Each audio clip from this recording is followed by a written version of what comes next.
दोस्तों, स्वागत है आपका हमारे इस YouTube चैनल पे।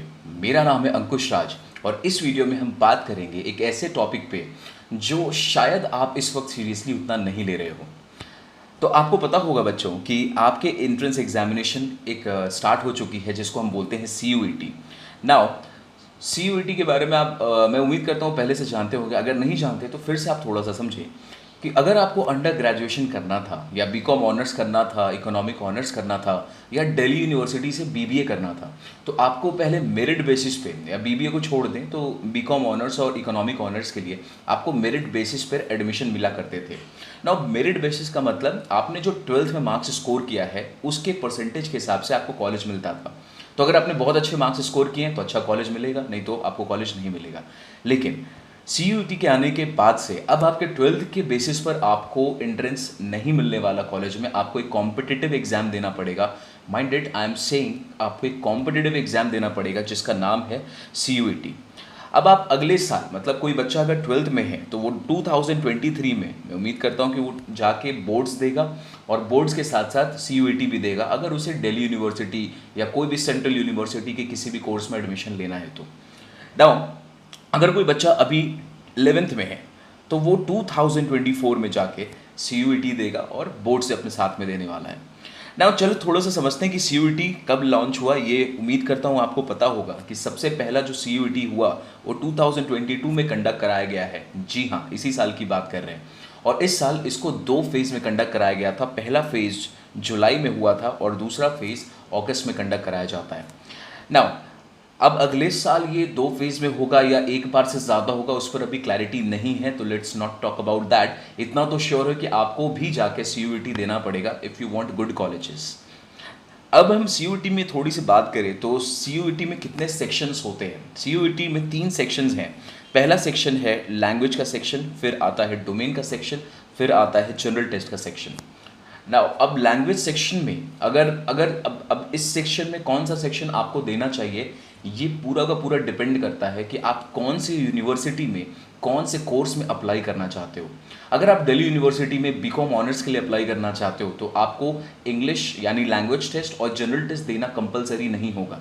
आप सिर्फ डोमेन में 3 सब्जेक्ट चूज करोगे, अकाउंट्स, इकोनॉमिक्स एंड BST, और आप अपना BCom ऑनर्स में दिल्ली यूनिवर्सिटी में एडमिशन ले सकते हो। तो चलिए वो तो आप डिसाइड कर लेंगे, आपको जो भी यूनिवर्सिटी में जाना है। सपोज दिल्ली यूनिवर्सिटी में जाना है तो उसके वेबसाइट पे जाके आप उसके कोर्स का रिक्वायरमेंट को समझें। अगर आपको बनारस हिंदू यूनिवर्सिटी जाना है, BHU, तो आप उसके वेबसाइट पे जाके उनके कोर्स का जो भी रिक्वायरमेंट होगा वो टेस्ट को आप देख लें, सेक्शन 1, 2 या 3 में से कौन सा देना है। अगर हम बात करें आपको तीनों देना चाहते हैं तो सेक्शन 1 जो होगा वो होगा लैंग्वेज सेक्शन। इसमें 13 लैंग्वेज हैं या 13 से ज़्यादा भी लैंग्वेज शायद इंट्रोड्यूस कर दिए गए हैं अब। लेकिन मैं सपोज कर रहा हूँ कि जो हमारे YouTube चैनल पे हमारे व्यूअर्स हैं, आप जो देख रहे हैं, आप लैंग्वेज में चूज़ करेंगे इंग्लिश लैंग्वेज। आप हिंदी भी चूज़ कर सकते हैं और भी बहुत सारे लैंग्वेज होते हैं। मैं ज्यूम करके चल रहा हूँ कि आप इंग्लिश चूज़ करेंगे।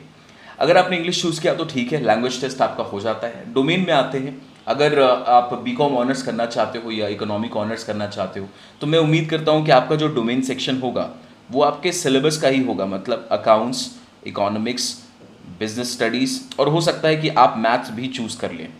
अब बच्चों CUET में मैथ्स में कॉमर्स वालों के लिए अप्लाइड मैथमेटिक्स भी वैलिड है और कोर मैथमेटिक्स भी वैलिड है, तो आप दोनों में से कुछ भी चूज़ कर सकते हो। There is no restrictions on that.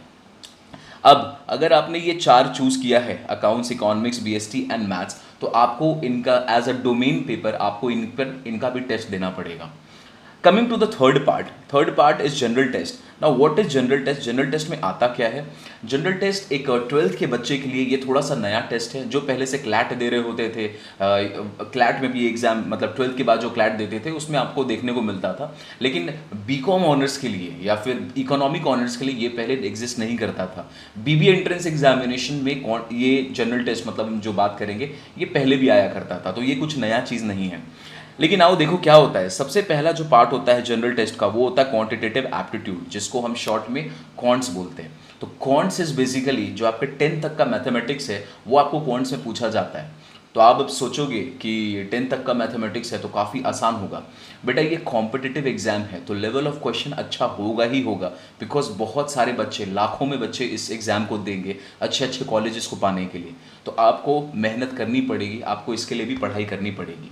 Now second thing है, चीज़ होता है जिसमें आप फॉर एग्जाम्पल ब्लड रिलेशंस वाले क्वेश्चन आते हैं, सीटिंग अरेंजमेंट वाले क्वेश्चन आते हैं, कोडिंग डिकोडिंग के क्वेश्चन आते हैं, मिक्सचर एलिगेशन का क्वेश्चन आता है। तो जो बच्चे अप्लाइड मैथमेटिक्स ले रखे हैं तो उनको ऑलरेडी उन्होंने ये रीजनिंग पार्ट का बहुत कुछ पहले से पढ़ रखा है, तो that will be advantageous for you. Third part of general test will be general studies या जनरल अवेयरनेस बोले। जनरल अवेयरनेस मतलब 10th तक का फिजिक्स केमिस्ट्री या 10th तक का आपका जो हिस्ट्री सिविक ज्योग्राफी है, या अवार्ड्स कौन कौन से होते हैं, कौन सा अवार्ड किसको मिला है, स्पोर्ट्स के बारे में। तो ये जनरल अवेयरनेस कॉलेजेस एक्सपेक्ट करती हैं कि आपके पास होना चाहिए, इस पर आपको टेस्ट किया जाएगा।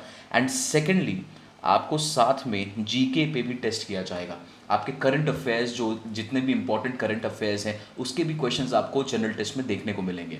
तो ये हमारा 3 सेक्शन होता है सीयूईटी का, language section, domain section and general test. Again अगर कोई बच्चा अपना दिल्ली यूनिवर्सिटी में इकोनॉमिक ऑनर्स या फिर बीकॉम ऑनर्स या फिर बीबीए के लिए अपना जो स्कोप है वो खुला रखना चाहता है, तो बेटा उसको लैंग्वेज भी चूज़ करना चाहिए पड़ेगा, उसको डोमेन भी चूज़ करना पड़ेगा और उसको जनरल टेस्ट भी चूज़ करना पड़ेगा।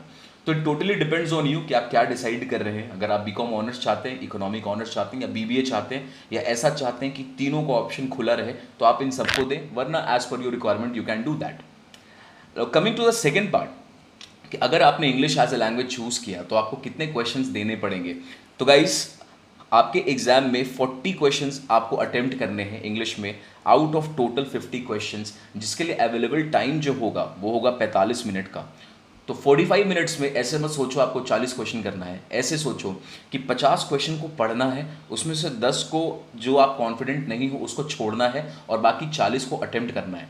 मतलब मैं कह सकता हूँ कि आपको 50 क्वेश्चन तो पढ़ना ही पड़ेगा इन 45 मिनट्स।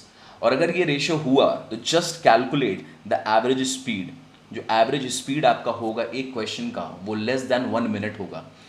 जस्ट इमेजिन अगर आपको 1 मिनट के अंदर एक क्वेश्चन को पढ़ के आंसर देना है तो आपके पास कितनी अच्छी स्पीड होनी चाहिए। तो speed will be very important. अगर आपको आता भी है, हो सकता है आपके क्वेश्चन छूट जाएं, आप कर ही ना पाओ अगर आपके पास स्पीड नहीं होगा। सेकेंड पे, अगर आपने डोमेन चूज़ किया है तो हर सब्जेक्ट के लिए, जैसे सपोज अकाउंट्स आपने चूज़ किया है तो आपको उसमें 40 क्वेश्चंस अटेम्प्ट करने होंगे, अगेन 50 मिनट्स में, और आपको जो टाइम दिया जाएगा वो होगा 45 मिनट्स में। तो वही रेशियो आ गया 1 मिनट से नीचे का। जनरल टेस्ट में थोड़ा सा अलग है, आपको 60 क्वेश्चंस अटेम्प्ट करने हैं आउट ऑफ टोटल 75 क्वेश्चंस और 60 मिनट के अंदर करना है। तो यहाँ पे भी जो रेशियो निकल के आता है वो 1 मिनट के नीचे का ही आता है। तो क्या ये वीडियो आपको डराने के लिए है? जी नहीं, ये वीडियो आपको जागरूक करने के लिए, अवेयर करने के लिए है। You are going to face a competitive examination, तो उसका सीरियसनेस जो होना चाहिए वैसे ही होना चाहिए। ये एक काइंड ऑफ अवेयरनेस वीडियो है, तो अब जितने अपने दोस्तों में इसको शेयर कर सकते हैं, अपने दोस्तों में इसको शेयर करें, शायद ये उनके लिए भी एक वेकअप कॉल की तरह काम। अब हम आते हैं इस पॉइंट पे कि हमारा सॉल्यूशन क्या होना चाहिए। अब हमें, we are sitting in the month of August, हमें अगस्त के महीने में हमें क्या करना चाहिए। तो देखिए ध्यान से कि आपको सबसे पहले ध्यान देना है कि जो आपका स्पीड होगा क्वेश्चंस को सॉल्व करने का, वो 1 मिनट के अंदर वाला स्पीड आपको चाहिए होगा। तो आपको स्पीड चाहिए, स्पीड आएगा कैसे? आपको बहुत अच्छे से क्वेश्चंस को प्रैक्टिस करने होंगे। नाउ जब पहले बोर्ड्स हुआ करता था, बोर्ड्स के बेसिस पे आपको एंट्रेंस मिला करता था, तो वहाँ पर कभी कभी आप हो सकता है कुछ चीज़ों को समझ नहीं रहे हो, आप उसको याद कर ले रहे हो, रेटोफाई कर ले रहे हो, जाके वहाँ पर एग्जाम में जाके लिख दे रहे हो, तो आपका काम चल जाता था। लेकिन क्योंकि अब ये कॉम्पिटिटिव एग्जाम में ये जो क्वेश्चंस आएंगे, एमसीक्यू क्वेश्चंस आएंगे, तो अब you can not miss the conceptual study. अब आपको रट के आपको फ़ायदा नहीं होने वाला है, तो आपको हर कॉन्सेप्ट को बहुत बारीकी से डिटेल में समझ कर पढ़ना पड़ेगा। ठीक है, तो आप अच्छे से सबसे पहले सारी चीज़ों को, चाहे अभी आप डोमेन पढ़ रहे होगे, उसको कॉन्सेप्चुअली समझें, तभी आप उसको कॉम्पिटिटिव में स्पीड में आप उसको सॉल्व कर पाओगे। आगे बात करें कि आपको और क्या करना चाहिए, इस बात का ज़रूर ध्यान देना चाहिए कि जो आप नंबर ऑफ क्वेश्चंस हैं, जो आप नंबर ऑफ क्वेश्चन है वो ज़्यादा से ज़्यादा प्रैक्टिस करें। ठीक है, बहुत अच्छे से प्रैक्टिस करें, एक ही क्वेश्चन को नंबर ऑफ टाइम्स प्रैक्टिस करें। This is going to give you confidence. Also number of question के साथ साथ ये भी ध्यान रखें कि जो वैरायटी ऑफ क्वेश्चंस है वो काफ़ी होना चाहिए। एक टाइप के क्वेश्चन को नहीं, बहुत वैरायटी ऑफ क्वेश्चंस को आप सॉल्व करें, ये आपको बहुत अच्छा कॉम्पिटिटिव एडवांटेज देगा। Now after doing the practice, after studying conceptually, आपको क्या ध्यान देना है जो आपके लिए एक बहुत ही नया चीज़ होगा शायद, जिसका इंपॉर्टेंस आप नहीं समझ रहे हो, वो है मॉक टेस्ट। आप जितना टेस्ट में अपीयर करोगे, जितना टेस्ट दोगे, उतना ज़्यादा आपका चांस बढ़ जाएगा अच्छे मार्क्स को स्कोर करने का। दोस्तों, कोई भी कॉम्पिटिटिव एग्जाम की अगर हम बात करें, उसमें बिना मॉक टेस्ट दिए हुए आप स्कोर नहीं कर पाओगे। Even if you have all the knowledge, even if you have studied very well, आपने बहुत प्रैक्टिस करी है, लेकिन अगर आपने टेस्ट नहीं दिया है तो आपके लिए ये डिसएडवांटेजेस होने वाला है। तो प्लीज़ इस बात पे फोकस करें कि आपको मॉक टेस्ट या जो भी आप टेस्ट देते हो उस पर बहुत ज़्यादा फोकस करके आप उसे अटेम्प्ट करें। नाउ अगस्त के महीने में सारे स्कूल्स में या तो फर्स्ट टर्मिनल स्टार्ट हो गए होंगे, या तो चल रहे होंगे, या होने वाले होंगे। तो आपको अभी क्या करना चाहिए, आपका जो हाई प्रायोरिटी एरिया होना चाहिए वो होना चाहिए डोमेन। डोमेन आपको बोर्ड्स में भी देने हैं और डोमेन आपको एंट्रेंस एग्जाम में भी देने हैं। अगर आपने अकाउंट्स देना है, अगर आपने इकोनॉमिक्स देना है, बीएसटी देना है, मैथ्स देना है, तो आप फोकस करें कि आप अकाउंट्स, इकोनॉमिक्स, बीएसटी, मैथ्स, या अगर आप ह्यूमैनिटीज़ हैं तो हिस्ट्री, या फिर आप साइंस में है फिजिक्स, केमिस्ट्री, आप इस पर बहुत अच्छे से फोकस करें कि आपका डोमेन पार्ट बहुत स्ट्रांग होना चाहिए। उसके बाद अगर आपने ये भी डिसाइड कर लिया है कि आपको इंग्लिश भी देना है और आपको जनरल टेस्ट भी देना है, तो आपको अभी क्या करना चाहिए, एक साथ बहुत सारी चीज़ों में फोकस ना डालें। पहले एक एरिया को बहुत स्ट्रांग बना लें, अगर वो स्ट्रांग हो जाता है उसके बाद फोकस करें दूसरे एरिया को स्ट्रांग करने के लिए। तो फिलहाल आप एक काम और कर सकते हैं कि आप इंग्लिश और जनरल टेस्ट की बहुत सारी किताबें मार्केट में अवेलेबल है, आप उन किताबों को बाई करो और स्टार्ट कर दो प्रैक्टिस करना। हो सकता है बहुत सारे बच्चों को हमने ऐसा भी देखा है कि वो सिर्फ किताब से क्वेश्चन को प्रैक्टिस करके भी वो काफ़ी अच्छा स्कोर कर रहे हैं, उनका कॉन्फिडेंस काफ़ी अच्छा बिल्डअप हो चुका है। तो अगर आपको लगता है कि सिर्फ ऐसे करने से भी आपका काम हो जाता है, then you do not need any kind of support, ठीक है। लेकिन अगर आपको लगता है in the month of November, December आप डिसाइड कर सकते हो, you can appear for this English के सपोर्ट के लिए या फिर जनरल टेस्ट के लिए। लेकिन अभी जो आपका फोकस होना चाहिए वो होना चाहिए completely in your domain area, domain subjects पे। ना हमारे तरफ से आपके लिए एक और सजेशन भी रहेगा दोस्तों कि अगर आप किताब लेना चाहते हो तो कुछ किताब मार्केट में ऑलरेडी पब्लिशर्स ने बहुत सारे पब्लिशर ने बहुत सारी किताबों को लॉन्च किया है, उसमें से कुछ आपको हम सजेस्ट करते हैं। ना minded, this is not a promotion video, हम किसी भी तरीके का प्रमोशन नहीं कर रहे हैं, कि आपके लिए एक सजेशन है। तो सबसे पहले नंबर पर जो आता है दैट इज टुगेदर विथ ने अपना इंग्लिश लैंग्वेज का और एक जनरल टेस्ट का बुक लॉन्च कर दिया है मार्केट में, तो आप इसको परचेज कर सकते हैं। ये इनका प्राइसिंग काफ़ी नॉमिनल है और आप इसको जाके चेकआउट कर सकते हो, हमने भी इसे देखा है। This is a very good book from together with. Apart from together with, हाँ, आपको मार्केट में आर्या पब्लिकेशन की भी किताब आ चुकी है जनरल टेस्ट इंग्लिश की, आप इसको भी देख सकते हो। देन यहाँ पर एक और पब्लिकेशन है, I am not remembering the name, आप चेकआउट कर सकते हो इस किताब को भी। जनरल टेस्ट अमेजोन पे जाके टाइप करो जनरल CUET जनरल टेस्ट का किताब, या फ्लिपकार्ट पे आपको सारा लिस्ट वहाँ पे मिल जाएगा।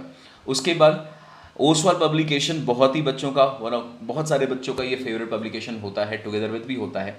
तो इन्होंने भी अपना इंग्लिश लैंग्वेज और जनरल टेस्ट का बुक लॉन्च कर रखा है, तो आप जाए परचेज करें इंग्लिश और जनरल टेस्ट अगर आपने ले रखा है। हम अगली वीडियो में बात करेंगे कि कौन कौन से कोर्सेज के लिए आपको इंग्लिश देना है, किसके लिए आपको जनरल टेस्ट देना है, और कौन कौन से कोर्सेज के लिए आपको, मतलब कौन से कोर्स के लिए आपको डोमेन कौन से चूज़ करने हैं, कौन सी यूनिवर्सिटी के लिए, वो हम किसी और वीडियो में बात करेंगे। आप कमेंट करके बताएं कि क्या आप ये जानना चाहते हैं, तो हम इस पर भी ज़रूर आपके लिए वीडियो बनाएंगे।